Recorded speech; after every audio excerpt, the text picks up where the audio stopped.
been a busy few years for the Brazilian news media, starting with the impeachment of a president, Dilma Rousseff, in 2016, then covering the controversial policies of her successor, Michel Temer, and then on to the corruption conviction last year of the most popular politician in the country, Lula da Silva.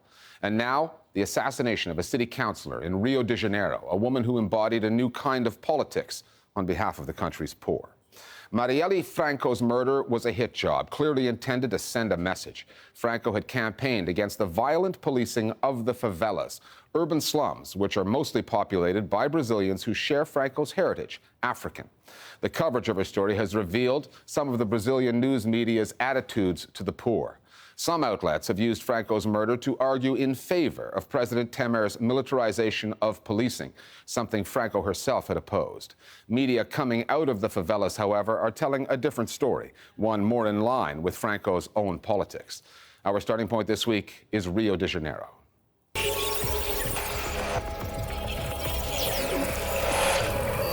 Os cidadãos de bem deste país exigem a investigação rápida e a punição exemplar dos assassinos da vereadora do PSOL, Marielle Franco.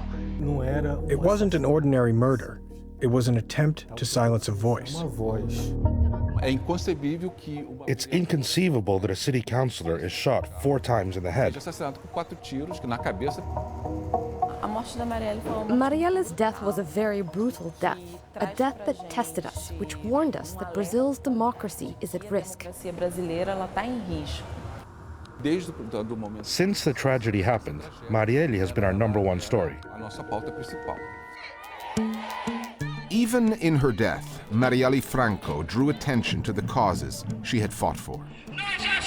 Her opposition to the creeping militarization of police forces into Brazilian favelas, particularly in her home city of Rio de Janeiro, was one of them.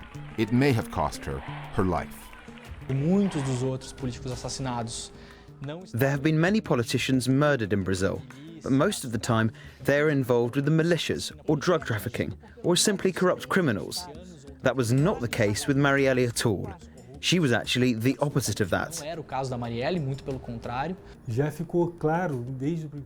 It was clear from the beginning that this was a political crime, the first political murder in Rio in decades. And this murder was of a black woman from the favelas, who stood up for those who are poor, black, and live in the favelas. It was impossible for this not to make a huge impact in the news. Marielle Franco had all the disadvantages.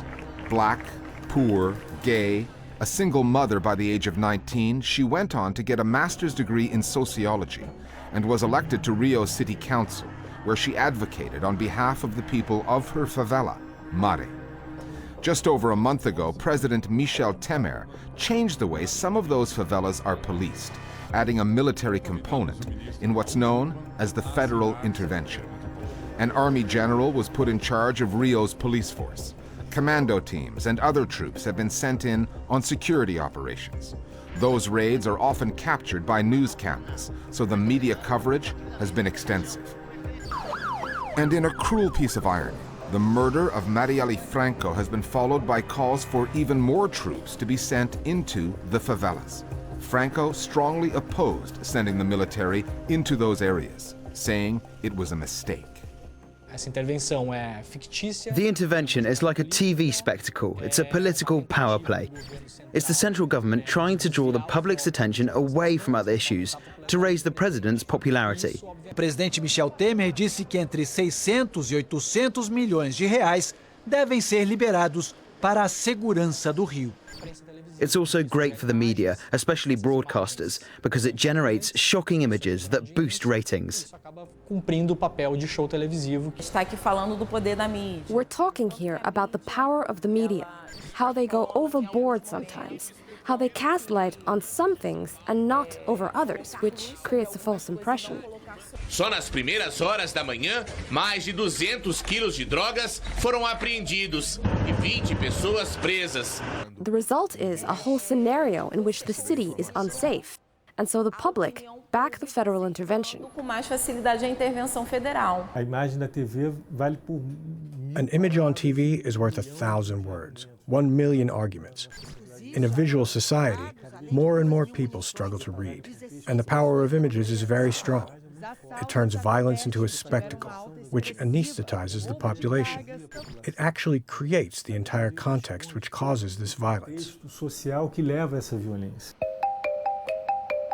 Analysis of news coverage in Brazil starts with Globo, the country's biggest broadcaster and by far its most influential media company. Globo comes to any story involving the military with excess baggage. The network overtly backed the military government that ruled Brazil from 1964 to 1985, something which it admitted to in 2013 and publicly apologized for.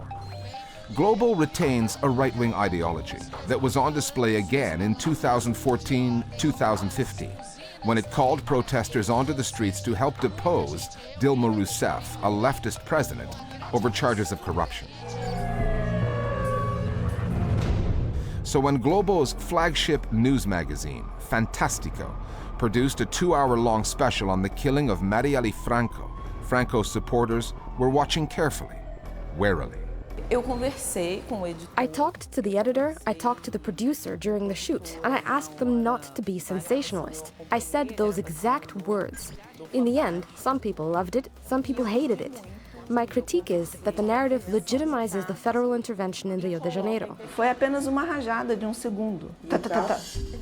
After Fantástico did the whole story with the family, at the end of the day, it presented the intervention as a necessity, as justified after Marielle's assassination, when in fact, she questioned and criticized it. There were some positive things about the report produced by Fantástico. They humanized the victim. However, one issue that wasn't raised, and this is in keeping with their editorial line, is that Marielle was totally against the intervention. They have a political agenda. We know that there are no truly independent media. No one believes that there are. The coverage the Brazilian news media give this story is affected by their commercial interests. Police on the streets can attract ratings, and also by the way they portray the country. 54% of the population is of African heritage, but the Brazil presented on the airwaves is disproportionately white. Not just the news coverage, but other forms of programming as well. Os policiais civis estão recebidos a tiros por criminosos aqui de Antares.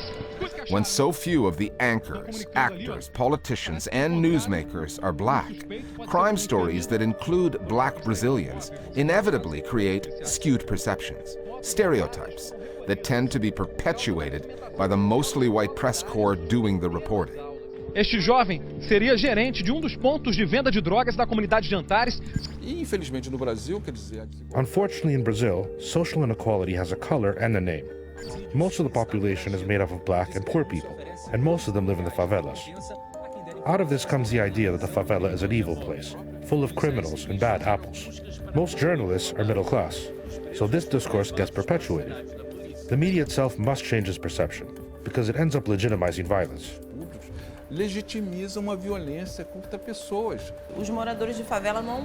People from the favelas don't trust journalists. When the military entered MARE in 2014, the soldiers would come in with journalists following behind them. You wondered who was the invader, the soldiers at the front or the journalists at the back.